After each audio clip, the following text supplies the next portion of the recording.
Unless you've played it in the arcade, there's a good chance that you may have missed out on Sega's first undead ROM, The House of the Dead. Because unlike its sequels and their many ports, the zombie rail shooter's original entry has spent the last 24 years slowly decomposing on the Sega Saturn. Oh no! Until now, MegaPixel Studios, the same team behind 2020's Panzer Dragoon Remake, are continuing their admirable crusade of remaking classic Sega Saturn games with The House of the Dead Remake. Does it succeed at recapturing the charm of its retro roots, or does it steer too far from its Sega source material? The House of the Dead. It's good to hear that again. Immediately, the most obvious improvement that the House of the Dead remake brings to the table is its modern coat of paint. Gone are the pixelated zombified fiends of the past, and in their stead is a completely rebuilt undead army for you to blast your way through. Playing on a PS5, the game performs well. There's no noticeable drops in frame rate, and overall, the remake's graphics are good enough. It's a bit more in line with the House of the Dead 4 on PS3, but it's no Scarlet Dawn. Though, a few rough textures here and there shouldn't distract you from the fact that this game has never looked better. Nobody leaves here alive. And yes, it's still as campy as ever, only a bit different. It comes packed with a new spin on the original soundtrack, and newly recorded dialogue. The music still keeps the main hooks of the OG, but it's all been reimagined. The new songs fit the tone of the series, but they don't quite hit like the 1996 versions do. As for how the game plays, well, unfortunately, there is really no way to play this game the way that God intended, with a light gun, because gone are the days of Wiimotes, PlayStation Move Wands, and CRT TVs. So MegaPixel made do with what they had. Besides standard analog stick aim control, there's a motion sensor control option that utilizes the built-in gyro features of your DualShock 4.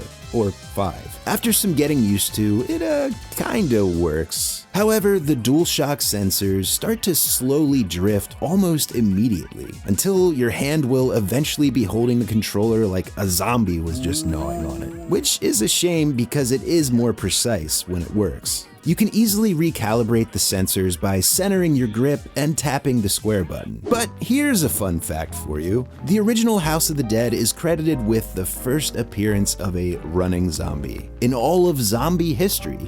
Bet you didn't know that. So why am I rambling on about useless zombie trivia? Well, those buggers are quick, and in a game that's as fast-paced as this one, constantly having to recalibrate your aim just isn't a viable option. Now, this isn't necessarily a knock against the game. There's just really no other way to implement an aim feature on today's consoles. Maybe the motion controls perform better on the Switch. I haven't played that version, so I can't say for sure. But for me, using the analog stick with a bit of tweaking was the way to go. Just like the original, the remake is short. Its campaign spans 4 faithfully recreated chapters that you should have no trouble getting through on normal difficulty.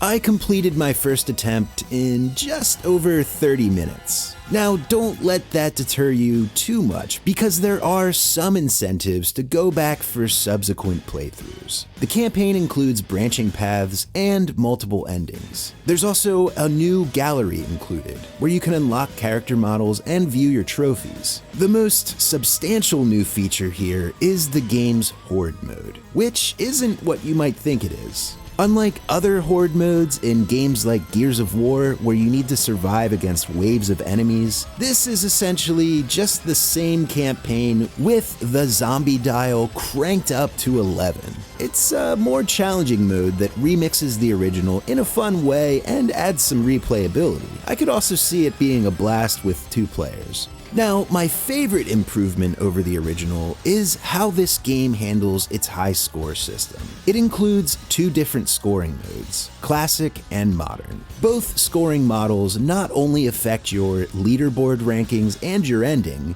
but your accumulated points are also able to act as a form of currency. Each difficulty mode gives you 10 free continues to start with. If you burn through all of your freebies, you are then given the option to trade 5,000 of your hard-earned points in exchange for another try. This not only gives you more of an incentive to up your score, but it is a really clever way to simulate the actual arcade experience. Every time you have to spend 5,000 to try again, it's like you're dropping another token into the machine. And you know that once your coins are gone, you'll never be able to make it to the change machine and back again in time to pick up from where you left off.